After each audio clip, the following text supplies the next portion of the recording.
2019 మేనిఫెస్టోలో ప్రత్యేక హోదా గురించి మీరు కొట్లాడతామనుంది. ప్రత్యేక హోదా ఎమ్మెల్యే ఎంపీలను ఇస్తే మేము రాజీనామాలు చేసైనా సరే, మేము కొట్లాడైనా సరే, బీజేపీ మెడలు వంచైనా సరే ప్రజలు తెలంగాణ సమాజం ఖచ్చితంగా కాంగ్రెస్ పార్టీ చూస్తుంది, మోసాన్ని పసిగనింది, కనుక్కున్నదని చెప్తున్నాం.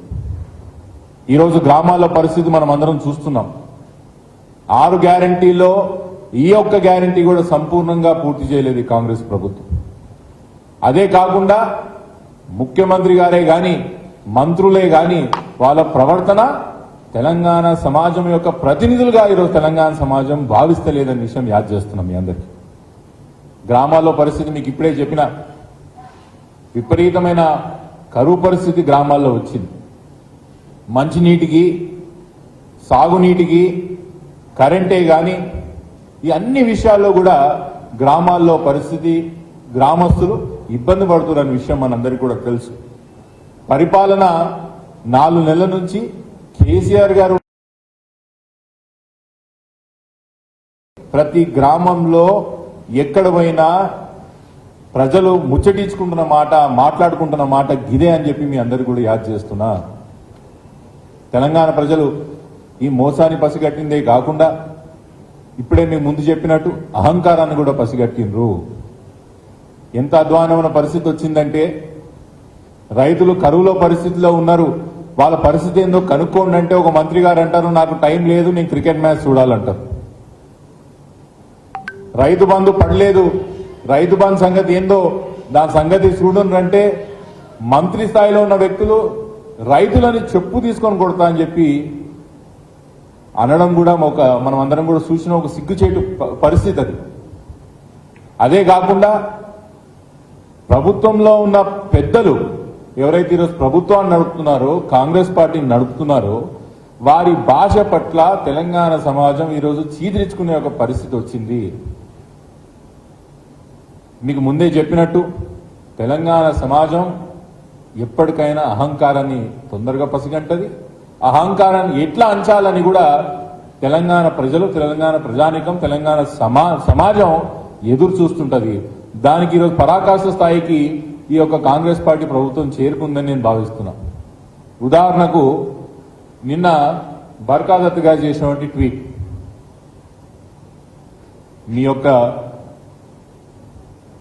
సహోదరి, మన మీడియా ప్రతినిధుల యొక్క సహోదరి, మన యొక్క కొలీగ్ బర్కాదత్ గారి ట్వీట్ ఏం చెప్పింది ఒకసారి చదివి వినిపిస్తాను, మళ్ళీ తెలుగులో చెప్పే ప్రయత్నం చేస్తాను. Witnessed horrid high-handedness from security detail of Telangana CM Revanth Reddy. At public event, reporters have a right to try and speak to a public figure, to pull and push us as our equipment falls, and pull me by my waist as all CM looks on. Is this what power does in few months? Ani Barkadat garu ఘాటైన comment, ఘాటైన tweet చేయడం జరిగింది. కొన్ని నెలలోనే అధికారం తలకెక్కిందా అని ప్రశ్నిస్తున్నారు బర్కాదత్ గారు. బర్కాదత్ గారే కాదు, తెలంగాణ సమాజంలో ఉన్న ప్రతి ఒక్కరు కూడా ఇంత తొందర 4 నెలల్లోనే అహంకారం తలకెక్కిందా అని ప్రశ్నిస్తున్నారు. ఈ ప్రెస్ మీట్ యొక్క ముఖ్య ఉద్దేశం గ్రామాల్లో పరిస్థితి ఎట్లున్నదని మీ అందరికీ బాగా తెలుసు. నిమురు కప్పిన నిప్పులా ఉన్నారు ప్రజలు ఈరోజు గ్రామాల్లో. ఎప్పుడు పేలుతుందో తెలియని యొక్క అగ్నిగోళంలా తెలంగాణ సమాజం ఈరోజు తెలంగాణ సమాజం ఉంది. రానున్న 15 రోజుల్లో తెలంగాణలో ఎట్లయితే వేడి పెరుగుతుందో తెలంగాణ ప్రజల నుంచి, సమాజం నుంచి వస్తున్నటువంటి సెగ కాంగ్రెస్ పార్టీకి తగలబోతున్నది. సంపూర్ణంగా 4 నెలల కిందట ఉన్న వాతావరణం ఈరోజు తెలంగాణలో లేదు. మీకు ముందే చెప్పినట్టుగా వాతావరణం మారింది, మార్పు మసకబారింది. మే 13 తారీఖు ఈ యొక్క అగ్నిగోళం పేలబోతుంది. దీని యొక్క పర్యవసనం కాంగ్రెస్ పార్టీ ఖచ్చితంగా చూస్తుంది కూడా. తెలంగాణ గ్రామాల్లో ఈరోజు రైతులే గాని, మహిళలే గాని, యువకులే గాని ఎప్పుడు వస్తుందా అవకాశం కాంగ్రెస్ పార్టీకి బుద్ధి చెప్పాలని చెప్పి వేచి చూస్తున్నారు.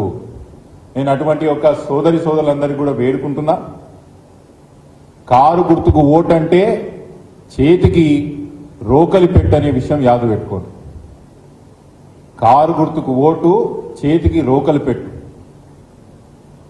దున్నపోతుకు కుడిపోసి బర్రకు పాలు పిండాలంటే సాధ్యం కాదు.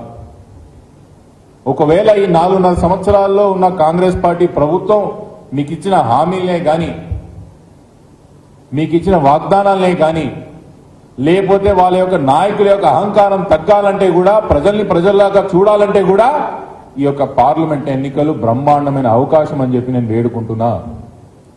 ఈ పార్లమెంట్ ఎన్నికల్లో కాంగ్రెస్ పార్టీకి ఎక్కువ సీట్లు వస్తే ముఖ్యమంత్రి గారు దిగిపోయేది లేదు, లేదా ముఖ్యమంత్రి గారి పెద్ద పదవి వచ్చేది లేదు.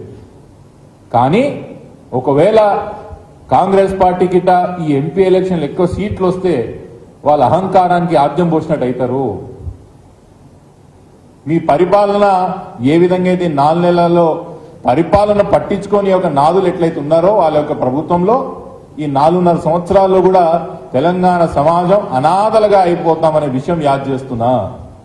ఇది ఒక బ్రహ్మాండమైన అవకాశం, దీన్ని వాడుకోవాలని చెప్పి తెలంగాణ ప్రజానికానికి నేను వేడుకుంటున్నా. వేడుకోవడమే కాదు, తెలంగాణ సమాజంలోనే వాతావరణం మారిందనే విషయం మీ అందరికీ యాద్ చేస్తున్నా. అంతే అండి ఈరోజు. Thank you.